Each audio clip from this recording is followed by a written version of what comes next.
Thanks everyone again for joining today's webinar on scaling test automation with Jenkins and JMeter. And we'll also be introducing a new open source test automation framework called Taurus, which greatly helps the process. My name is Ophir Prusak. I'm the Chief Evangelist at BlazeMeter. Let's go ahead and get started. Today we're going to start with a few slides that go over the overall process of scaling test automation, and then we'll go into a live demo that shows you how to set up Jenkins, how to set up JMeter, as well as how to set up Taurus. Today's session will also be recorded. If you do have questions during the session, you can enter them in the GoToWebinar control panel, and we will have some time for Q&A at the end.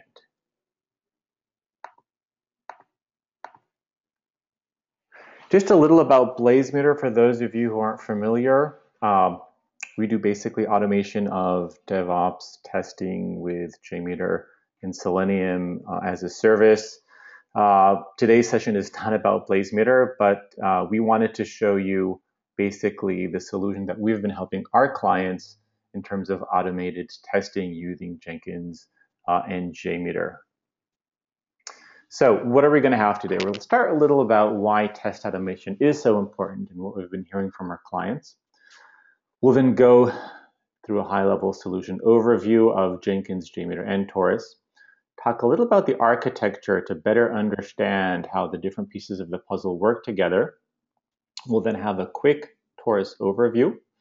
We'll go into the actual Jenkins setup, and then we'll go over some reporting extras, some cool things we have in terms of reporting, and end with some time for Q&A.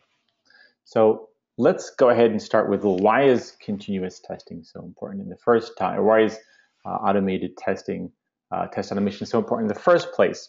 So what we've seen when we've been talking to our clients across the board is that continuous delivery really is kind of the new normal. And if you're a software as a service company, for sure, and even if you're not, you need to be continuously creating new features, updating your website, updating your backend.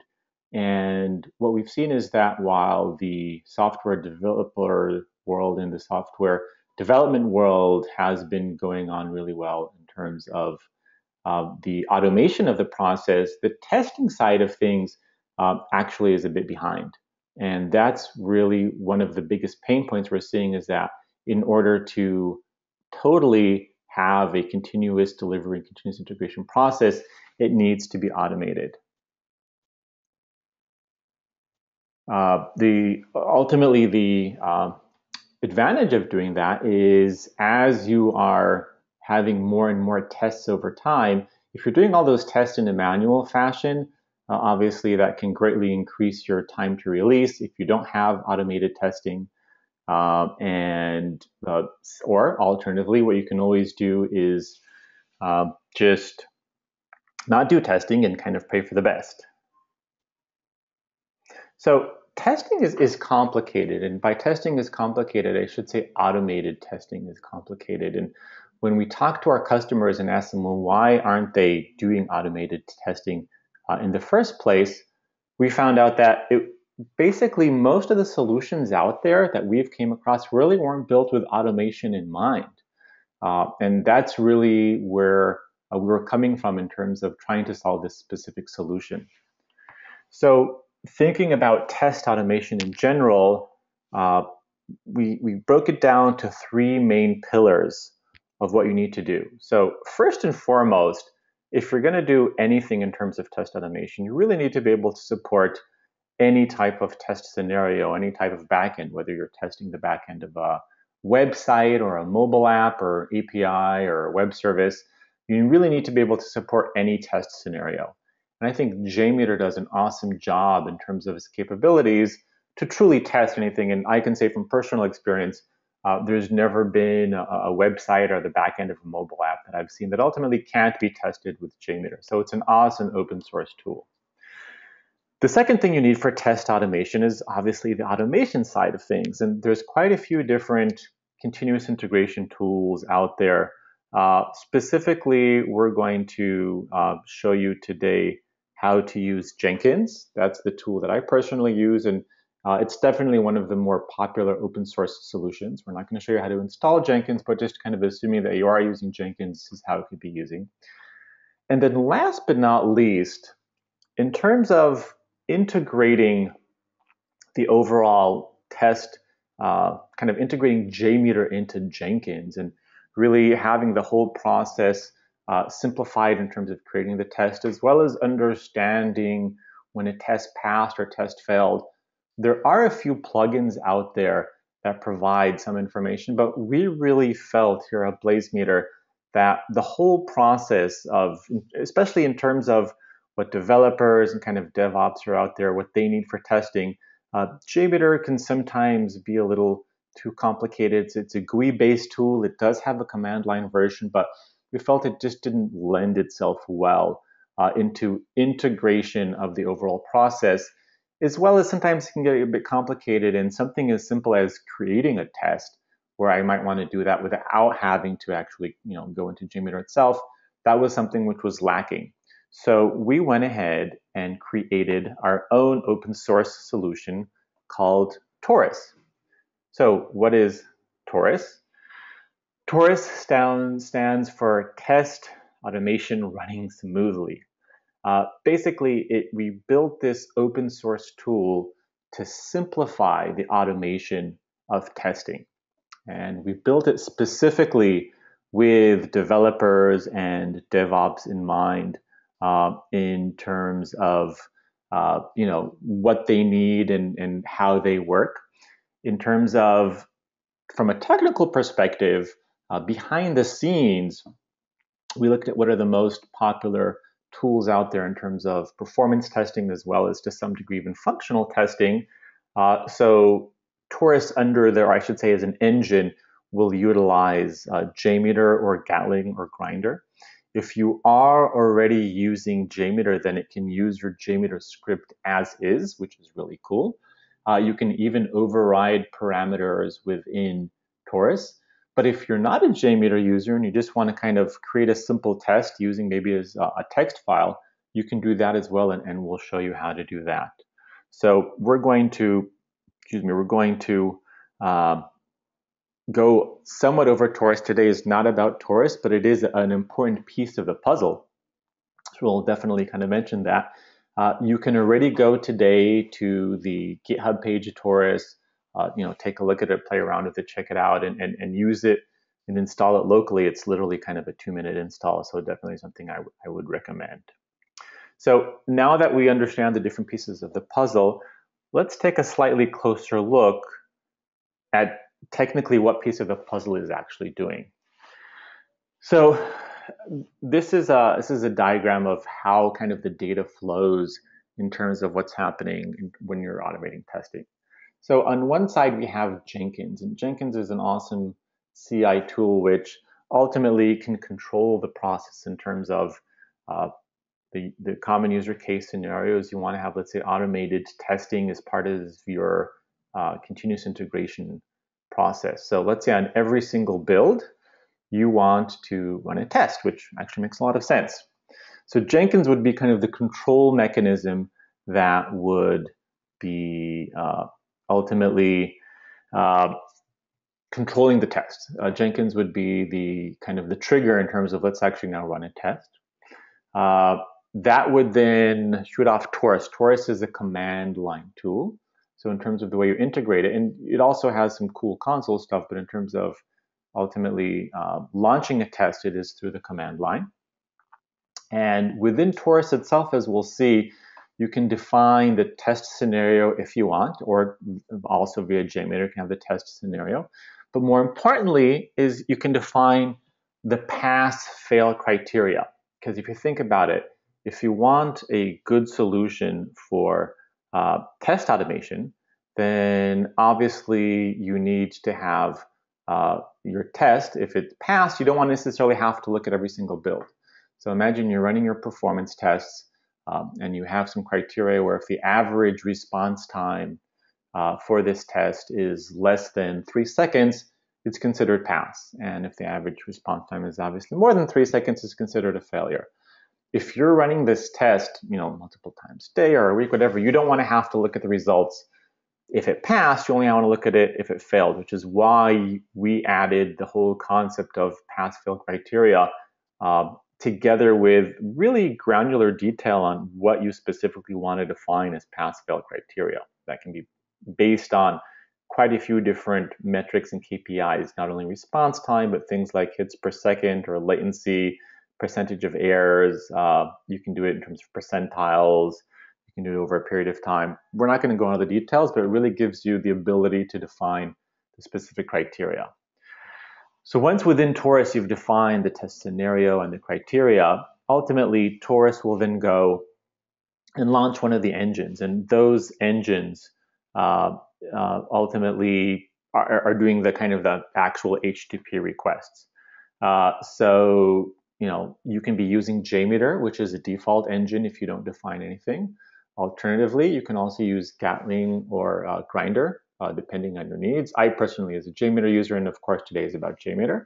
So we're going to show you how to do this with JMeter, and JMeter is making those HTTP requests. Those HTTP requests obviously are being made to your website. Whatever your backend is for your website or a mobile app or API call, those requests are then bringing back raw responses. And there's two elements that we are really interested in terms of those raw responses. First of all, is the response a valid response in terms of, let's say, looking at things like the HTTP code, that's pretty, straightforward. But let's say a login process, did the response indeed return login successful, stuff like that. And of course, the response times themselves. Since we're looking at performance testing here, I want to know what the response time was. And JMeter gives me all that information. And there's actually within JMeter some decent tools. I wouldn't say they're great, to be honest, but there's some decent tools for reporting. Personally, I'm not a big fan of the built-in JMeter tools for reporting. There are some cool JMeter plugins.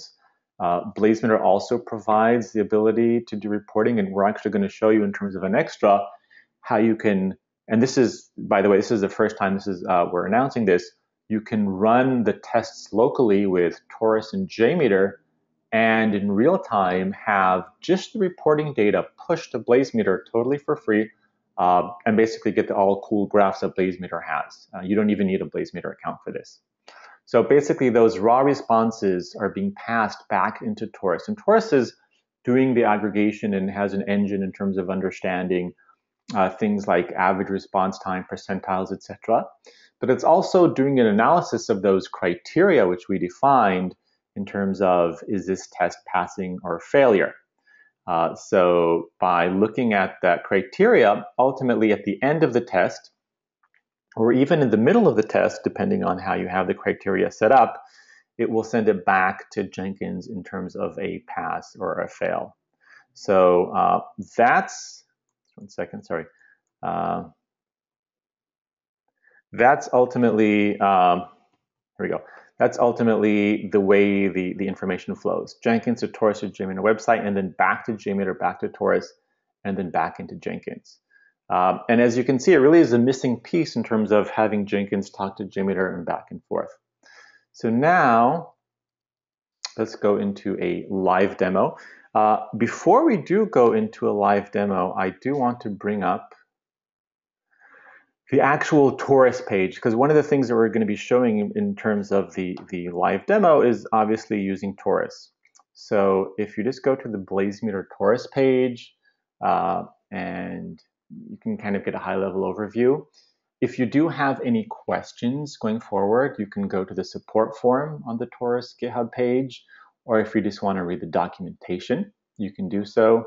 Like I said beforehand, it's to hide the complexity of running tests. And in terms of running Taurus, it's a Python package. All you need to do is literally do pip install bct. It runs on Linux, Mac OS, and Windows. You can see the specific instructions here.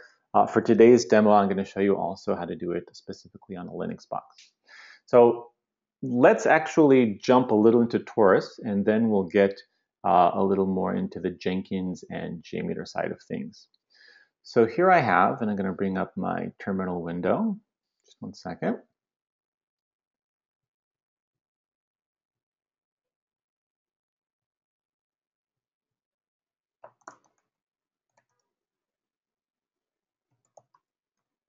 Okay, so here I have my terminal window. Let's see if I can make this a bit bigger. Here we go. And I've already installed, again, it's literally a 2-minute pip install. I've already installed Taurus, and the command line is called BZT.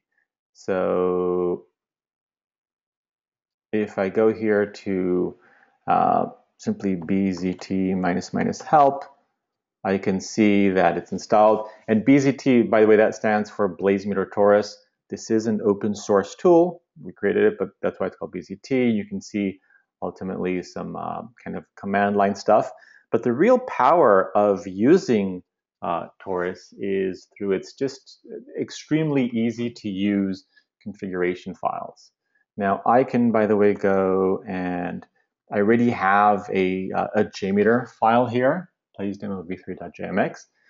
I could do something as simple as just do BZT and the name of the JMeter file.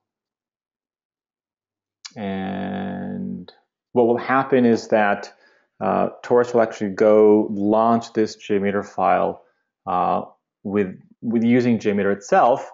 But you'll notice, and this is where things get kind of cool, is that by default, it will also show you a really cool console version of what's going on in terms of the number of users, the number of hits, and all this is obviously without even having to do anything in terms of JMeter.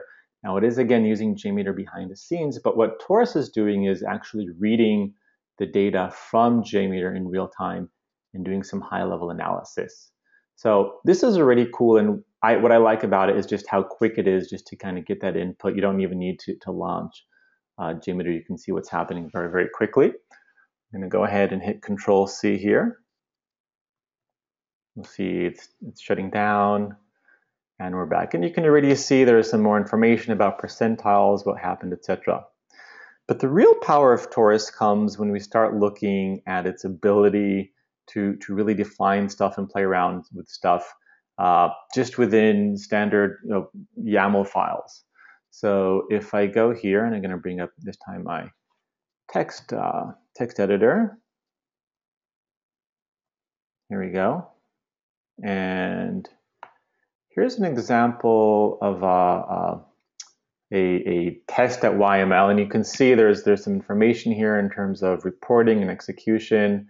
I specifically want to show you here in terms of execution and scenario, just how easy it is to create a really simple test here where I can say I want 200 users with a 5-minute ramp up. I want to hold that traffic for 5 minutes with a think time of 0.5 seconds.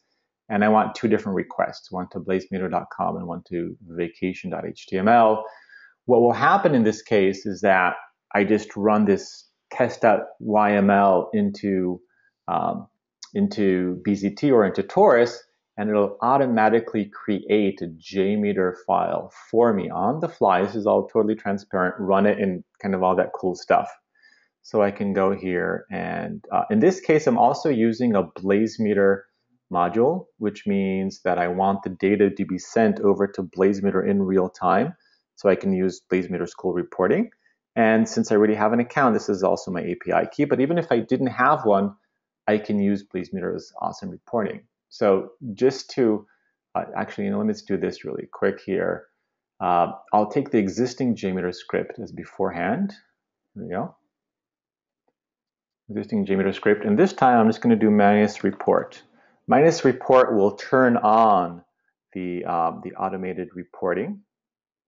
And I want to look at one of the questions here. People are asking a little about Taurus. Taurus is open source. It works on any platform which you have Python installed. It does work on Windows. It does work on Macs. It obviously works on Linux. But it'll work on any platform where Python is installed. And we do have, at the Taurus installation here, you do have a little more. For Windows, obviously, like I said, you do need a bit more since it's Python. But other than that, it should work fine.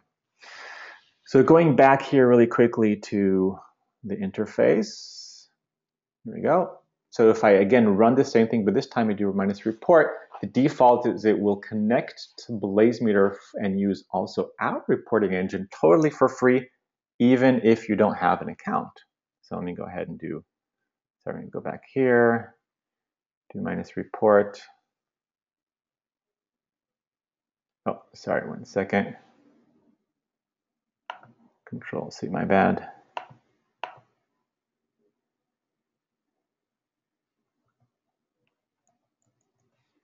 I see what happened, yes. Okay. What happened here, just so you'll know, and this is why it kind of died really quickly, is that by default, if you run this on a Windows or on a Mac machine, Taurus will actually try to open up a browser and send you directly to the URL of the test.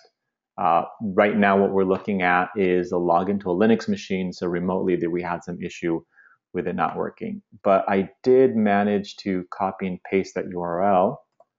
So if I just go to this URL right now and open it up in an incognito window, you don't need to be logged in.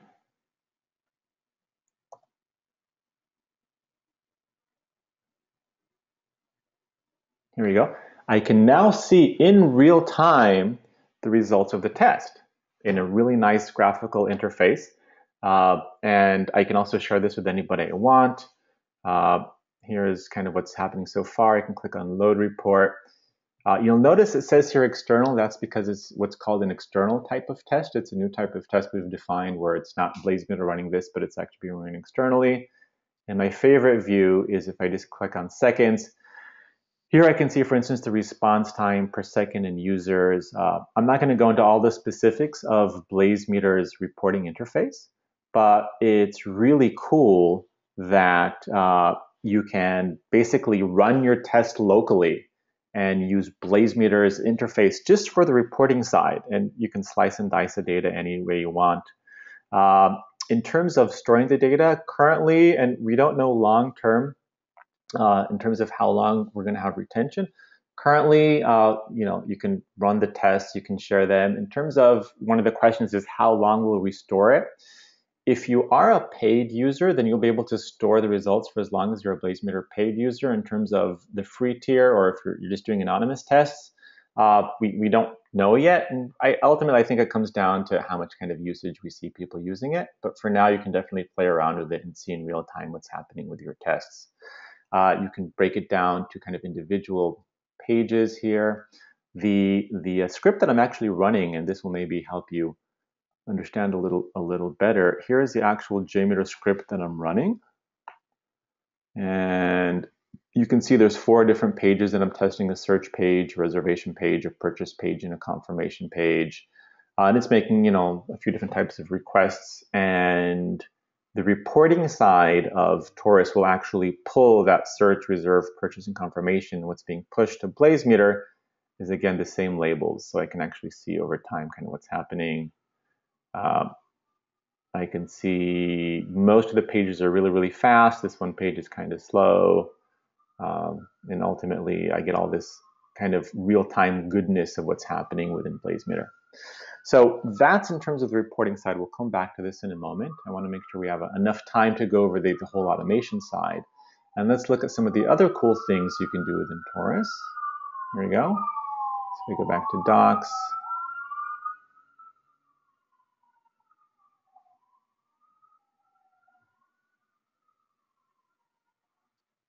So you can override things via the command line.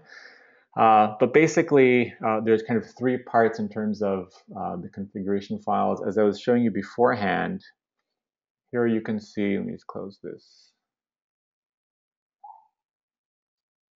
Here you can see kind of a place where I have both execution and scenario.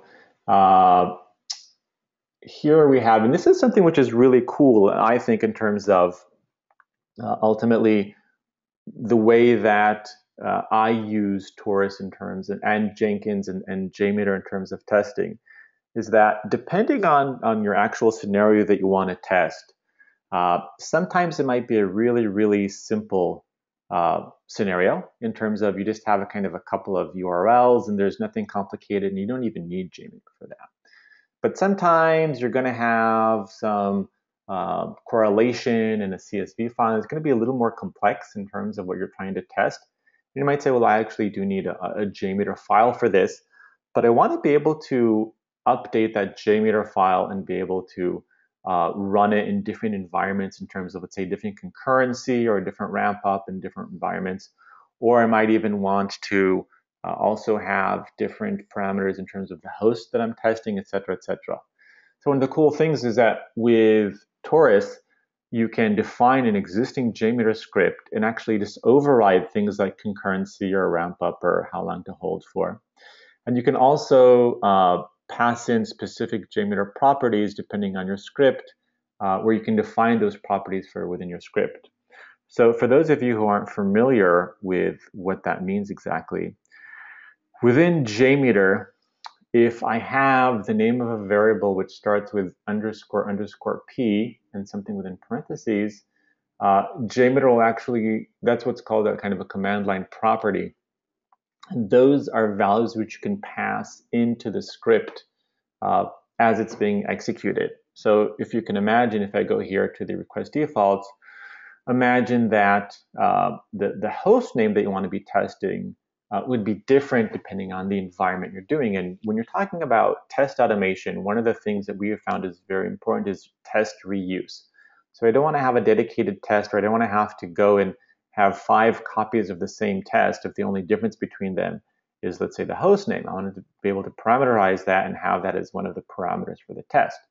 So here's an example where I could have, let's say, a development environment, a kind of a staging environment, or a QA environment, and just create one of those properties and just update that property by, first of all, within the JMeter script, just having what I want, the name of the variable, like test_host.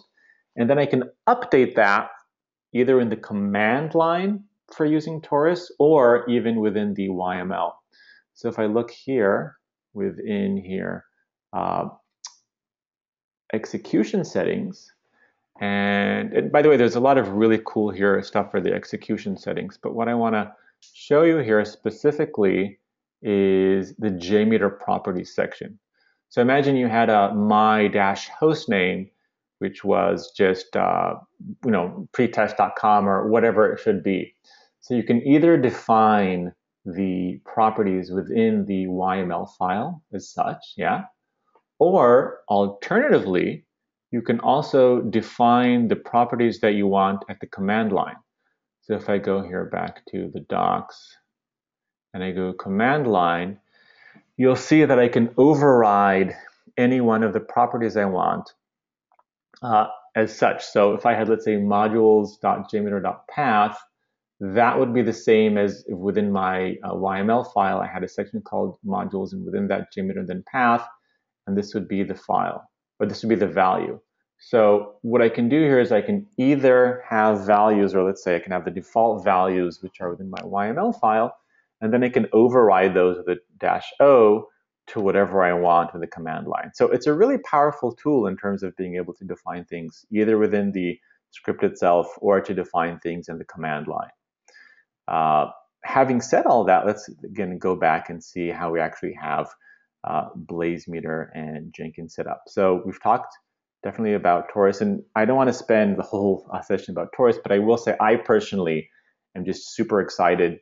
For me, it's made my life so much easier when I'm trying to run tests. I don't need to go and change the JMX file anymore. To be honest, as a developer, I don't even need to know JMeter. I can handle probably 80% of the scenarios I want to handle purely within the YAML file.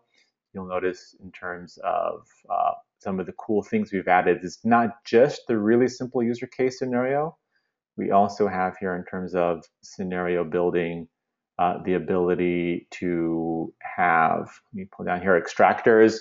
So I can pull data from the response, save it into a variable, and then use that data in a following response. This is very common when you're dealing with dynamic authentication tokens. Like I said, you can pass properties as well, either via the command line or here, just put it in the file, as well as having assertions. So assertions, this is a JMeter level assertion, it's not a response time assertion. The response time pass-fail criteria, that's actually something which we do when we're looking at the log files themselves and kind of seeing what the response times are. Assertions, on the other hand, these are things which are actually done within the script itself and can say, well, I want to make sure that the response itself has a string log and successful. And if that assertion fails, it'll actually raise an error. And then within my pass-fail criteria, I can say, if you have more than 2% errors on the login page, then have the whole test fail. So that's just some of the type of cool stuff you can do. And we will have sometime in a follow-up date, just a webinar about Taurus. But I want to go ahead and kind of get back to the whole automation stuff. So we showed you some Taurus, we showed you some of the JMeter. Now let's kind of go back and try to make the whole picture of what we're trying to do here. So within Jenkins, and let me go back to Jenkins. Let me log in.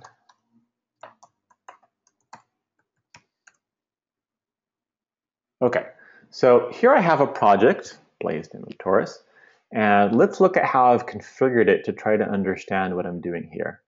And the idea behind this specific project was that I have a website, and every time I make a code change to the website and I actually commit it into my GitHub repository, I want BlazeMeter, I should say, the system or the solution to automatically pull that code, put it in a QA environment, run a test, and then if the test passes or fails, kind of, I can do whatever I want afterwards.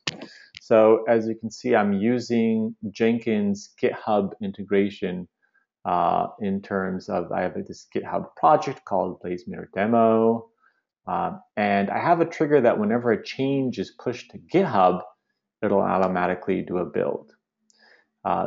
In this case, what I'm actually doing also is that when you do a build, I am pulling the repository, the new version, into a QA environment. And then right afterwards, and this is, by the way, this is some old code. Right afterwards, I'm using here this BZT, and I'm running two different files, a reporting, or I should say this YAML file, which is a standard file, which I'm always going to be using. And then I have a specific Jenkins YAML file, which specifically addresses the difference between running this test locally on my machine and running it in Jenkins. What are ultimately the differences between running it on my machine and running it in Jenkins? And this is another cool thing you can do, by the way, with BZT or with Taurus, is you can just easily have multiple YAML files. You can even mix and match JMeter files and YAML files, and it will simply aggregate all those files into one master configuration and then run that as a test. So if you can imagine, you have different scenarios. You might have some scenarios which are you defined within the YAML file. You might have some JMeter files thrown in there as well. You can mix and match. You can override them and just pass them all, and BZT creates this kind of master file and puts it all together. So in this case, I have the Jenkins YAML file I was talking about. Let me show you that real quick. Here we go. So in this case, the differences are such. First of all, out of the box, when you run a test using Taurus, it will update the log file every 1 second. I don't need to update it every 1 second. For me, every 5 seconds is fine because, well, I'm not going to be reading it every 1 second. And the two other important things is that if I am using the BlazeMeter module, which automatically sends the data to BlazeMeter in real time, but what I don't want to do is automatically open a browser, which will basically try to open a browser. Since the Jenkins is being automated, I don't want it to open a browser. And also, I don't want it to run the console. So if you remember, when I ran the test within the console, I got that kind of cute 80s-ish text-based console, which shows me real-time what's going on. I don't want that when I'm actually doing it with Jenkins. I want it to totally be quiet. So this I have browser open false, disable equals true of the console and check interval. And then I have this other one, which again, the module I'm using for reporting is BlazeMeter. If I do have a BlazeMeter account, I can simply take my API token here and all the results will be pushed into my account, which I have to say is just kind of cool beyond imagination. I can give the test a name, and in a second you'll see why that's so important. And also, and this is really critical for the Jenkins side of things, I'm using Jenkins' built-in ability to have test results of any type be sent back in a JUnit format. And what that allows me to do is to define pass-failure criteria for my tests in a way that Jenkins already understands. So over time, you can immediately see if a test passed or failed and kind of dig down into the specifics. Now, in terms of the criteria itself, I've defined 3 different criteria, and I can define as many as I want. In this case, if the average response time is more than 6,000 milliseconds, as you can see, you can define minutes, seconds, or milliseconds and mix and match that in terms of the way you define numbers. So if it's more than 6,000 milliseconds for a period of 10 seconds, and this means continuously for 10 seconds, every single second, the average response time is more than 6 seconds, I can either do stop or continue. I could do this, by the way. I could do stop as failed, yeah, which would stop the test. In this case, I don't want to stop the test. I actually want the test to continue, but I want the overall result to be considered failed. So let me actually Command Z that. Here we go. The same thing if the average response time is more than 5 seconds for a minute. And I can also dig down into individual requests. So if the average response time of the confirmation is more than 5 seconds per 30 seconds, again, continue as failed. Now, these are just criteria based on average response time. But if you look in the Taurus section here, and you go back to docs and scenario building, then you can see here in terms of, oh, sorry, this is the wrong one. You can see within Taurus that in terms of the criteria for if it passed or failed, here we go, reports and results processing.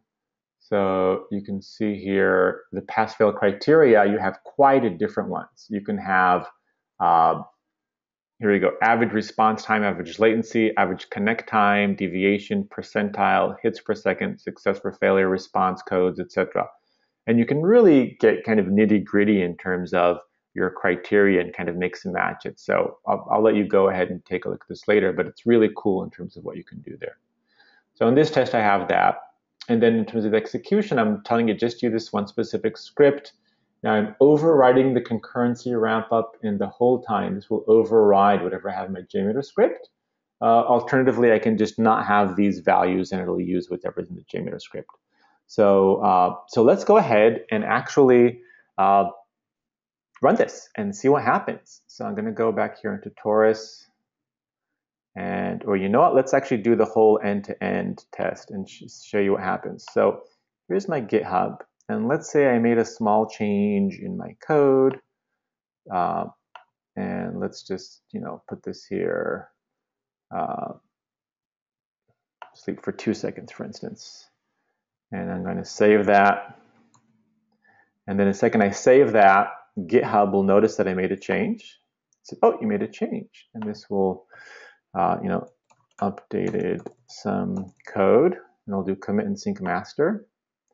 So I just committed the code in GitHub, and now if I go to Taurus, and I go back to the Taurus dashboard, leave this page, you'll see that it just started literally kind of a second ago, a new build. And this build was triggered by the fact that I did the GitHub push, and this is a Jenkins configuration. It's literally out of the box. So if I go in the build history, and now I go to the console output, I can see what's happening. And the first thing that I'm doing in terms of the console output is I'm actually pulling in the latest version, because not only do I have the configuration for the test itself within GitHub, I also have the code itself. And if it hasn't been obvious, one of the cool things that now you can trivially do is have the specifics of the test configuration together with the version and the code that you're actually testing. So if you think about it, traditionally, you probably had your configuration files for your performance tests in one system or in one place. And even if you had a JMeter JMX file, it's kind of hard to kind of understand if you make small changes. And then you would have in another place the actual code that you're testing. And if you can imagine, if you added a new feature and you wanted to have a new version of your test script, then that could get kind of messy. With Taurus and GitHub, since all the files are ultimately stored just in your repository, the testing script and criteria are going to always be in sync with the version you're testing. So here you can see kind of what was happening, and immediately you can see, since I have the BlazeMeter on, it said started data feeding, and it's sending into this URL. And this URL, go ahead and command and click on it. Here we go. This URL. Since I'm already logged in, then this URL will be part of my account. And you can see also the name of the test is Taurus Demo B, which is Taurus Demo B. And I can go ahead and look at the data which is going on in real time. And basically slice and dice the data any way I want in terms of reporting, which is pretty cool. And another cool thing I can do in terms of the test is BlazeMeter also has even if you are running a test within your account. So since this specific test, I did pass in my my API key, which means that the tests are now being stored in my personal account. I can still share this. If I click on the share button and I do on and I copy this URL, I can now go open a new incognito window and go ahead and paste that. And now anybody who I give this URL to can view this test, even in real time as it's being executed, because don't forget, this is actually running in real time as it's being executed. It's great if you have a distributed team and you want different people to looking at the test, or just if after the fact you want to send somebody, hey, take a look at the results of the test, they can do so. And obviously still have the cool interactivity of the test. So that's in terms of showing the test. And the other really cool thing I want to do is, if you do have a BlazeMeter account and you give the test a name, so if you go back here, you'll notice that I actually gave the test a name here, test itself. And this is, by the way, you don't need to create it in advance. The Taurus solution will create that Taurus demo B for you if it doesn't exist. But why is it so cool and why it's so important? Because if I go, let me close this a second. If I go and click here on test Taurus demo B, BlazeMeter, and this is a new feature in BlazeMeter, BlazeMeter stores all of the times that you actually run a test and gives you the ability to graph KPIs over multiple runs. So I can immediately see, well, what was the average response time of all the past 25 times or 50 or 100 times that I ran this test? And I can also, if you look closely, you'll notice that as I move over the kind of mouse over these, I can see on the left-hand side the specific test that correlates to. And I can see errors and stuff like that. And I can also look at some other KPIs if I want, average hits, bandwidth, etc. So one of the cool things by having the data pushed into BlazeMeter, even if it's what we call an external test, is you still get that overall list of all the times that the test is run. And this is a new feature, so we're constantly improving it in terms of giving more KPIs or more ways to slice and dice the data. Now, if we go back to Jenkins, you can see the test is still running. And if I remember correctly, if I check the YAML file here, let's see how long I had it to run for. So I had to run the ramp up for 3 minutes, hold for 2 minutes, so the test will run for about 5 minutes overall. And it started, I can see, at 1:42. So we still have about a minute or so. While we're waiting for the test to finish, if I go back to the overall project, you'll see you have here on the top right hand test results trend. So this test results trend is part of the standard JUnit plugin, which basically will take any test result from any system, not just from BlazeMeter, obviously, and be able to graph how many results versus, how many failures versus how many passes you had on each test. I can see that the build is finished, which is good. I mean, actually click on that, or even if I refresh this page, you can see now that the latest build is all a success. There was 3 different tests, they all were success. Now, if I go back here, and if you remember, there were 3 criteria. So those 3 criteria are basically being translated to the 3 entries here that I have. And if I click on the latest build, and I click here on test results, and I zoom in, you can see these are the specific criteria that I created, and simply Taurus will create the labels here based on the criteria itself. So these are the 3 criteria. I can see that they all passed, which is really cool. Now, if I were to run this test again and have it with, let's say more users or other criteria, I can tell you already it might fail. And indeed, if I look at back to the project and I look at, let's say, build number 28, I can see indeed test results 2 failures. So here I can see that these 2 tests failed. Average response time of confirmation was higher than 3 seconds for over a minute. And let's actually dig into that. So there was a failure. Let's dig into that. So if I go to the console output, I can just go ahead and open up the actual report. And here's the actual report which had the failure. And I can see in this test, when I ran it, I actually ran 300 concurrent users. So I'm not surprised that there was a failure, because I know from experience of this specific backend that I'm testing, you can handle up to about 100 users, but not 300. So you can actually see here in terms of what happened. Initially, the response time was good, and then at this point, response time seemed to go really bad. So you can immediately dig down into when there was a failure, what happened kind of in terms of the tests. And there's a lot more you can ultimately dig into, but I think that gives you the information you need to ultimately go back and see what was happening. Going back here to the log file, let's kind of go back to the project. And here, the latest one, console output. So you can see, by the way, just in terms of the test, you can see the test was running. You can see also some interesting information that Taurus always puts in the log file in terms of kind of some percentiles, uploading the information, writing the JNet XML file, etc., etc. You also have, every time you run a test, whether you do so locally or you do so remotely, with or without a console, you always get all the artifacts in terms of what happened in the test itself. I can show you that here if I, here we go. So this is the actual Jenkins machine itself that I'm logged into. And let me actually do to the Jenkins user and show you where it's being stored. So in this case, it's being stored in the workspace. If I go to jobs, and you can also configure, by the way, where you want all the test artifacts to be stored as part of Taurus.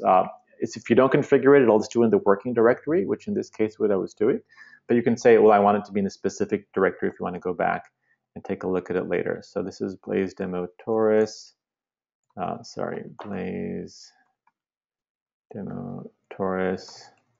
And if I look at workspace, you can see there's this kind of funny named directory. And by the way, I specifically have a plugin which automatically clears the workspace at the beginning of every build. I like to have a nice clean workspace. If I go back to the configuration of this project, just to show you how it's configured, it's pretty straightforward overall, like I said. But we have here the GitHub integration, and I have delete workspace before build starts in part of the build environment.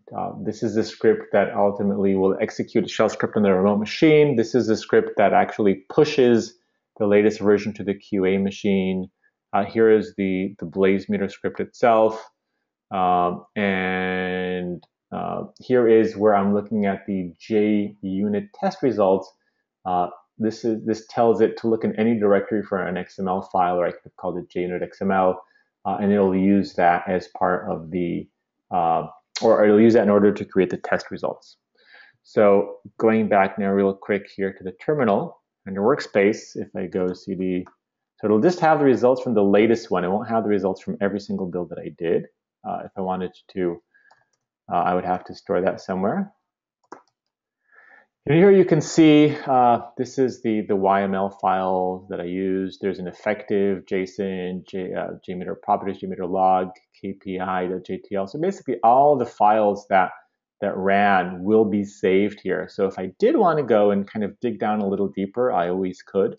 In this case, I didn't have to, but it's good to know that if you are a JMeter user, you can dig down a little deeper to really see what's happening. So having said all of that, it should also be clear to you in terms of kind of the name of the test, since this is something which you can override either within the command line or within the YAML file. And basically anything within the YAML file, you can also override with a command line. So you could easily have this test name be something which is dynamically generated based on the build number by doing it in the command line. That actually should be pretty simple. Which would make it really easy within BlazeMeter to find the specific build. So at this point, we do have 7 minutes left for Q&A. Let me go back to the deck and see if I forgot anything really quickly. Oh, I guess that's it, just Q&A. I will say, again, if you want more information regarding Taurus itself, if you simply go to the GitHub page, if you go to GitHub/BlazeMeter/Taurus, that will give you, and again, this is a open source project which we're releasing simply because we found that we want people to do more automated testing, and we found that the world was missing such a tool which allows you to easily do so either on your own if you're not a JMeter, or if you are a JMeter user, you can kind of get some of the cool additions. So at this point, I am going to open it up to Q&A. Again, today's session is being recorded, so we will be sending the recording to everybody. We will be sending the recording to everybody within 24 hours. So first of all, question, will JMeter always run on the Jenkins server? That's an excellent question. It should actually be trivial to have it run on any machine using, for instance, the Jenkins execute remote script plugin. That's actually one thing that I have here in terms of the Git pull. I have, let's say, a machine where that's my kind of load testing machine. And you can have multiple instances of Taurus running in parallel. That's no problem, as long as you have a strong enough machine. So I could definitely have my load generator machine. It can run on the Jenkins machine if you want to. That's almost trivial, but you could definitely have it through the remote execution plugin. To show you that again really quick here. To show you that real quick here, we have the execute shell script on remote user, on remote server, so that could easily be done just to have to run the BZT script. Next question.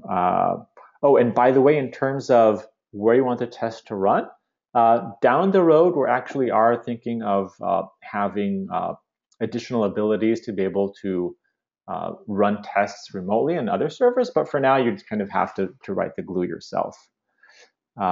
Next, is it possible to see the archived HTML reports inside of Jenkins?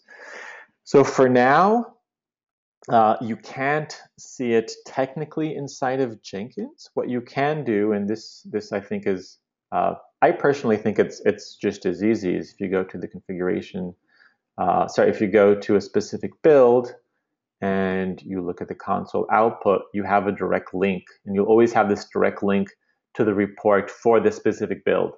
So I can just do command, click, and then voila, here is the actual report for the specific build. Would this work in theory with other CI programs like Bamboo? Definitely. Will this work for Bamboo or TeamCity or Team Foundation Server or Travis? Without a doubt. And yes, I have seen other people do this. We're just using Jenkins because that's what we like to use. But any solution which you can run a command line program will work. So definitely it will work with other CI solutions.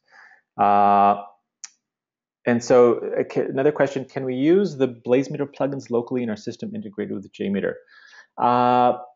That's a good question. So if I understand correctly, just to repeat the question, if somebody has their own local plugins, and let's say their own JMeter environment. So one of the things that maybe wasn't obvious is that by default, Taurus will download its own JMeter installation for you, since it doesn't assume that you already have JMeter installed. But if you do have JMeter installed and you do have your plugins, you can definitely use a different environment. And I don't remember by heart, but I do know that there is a configuration for JMeter. If you go here to documentation, there is a documentation for JMeter specifically here about execution settings, specifically about where JMeter sits. So if I remember here, we have a JMeter executor, and here we go. You could even have what the path is in modules. So you could definitely tell Taurus this is where the JMeter executable is, etc. So you can definitely do that without having to use the built-in Taurus version. But that's an excellent question. Going on to the next question, what about controlling BlazeMeter directly using the BlazeMeter plugin for Jenkins?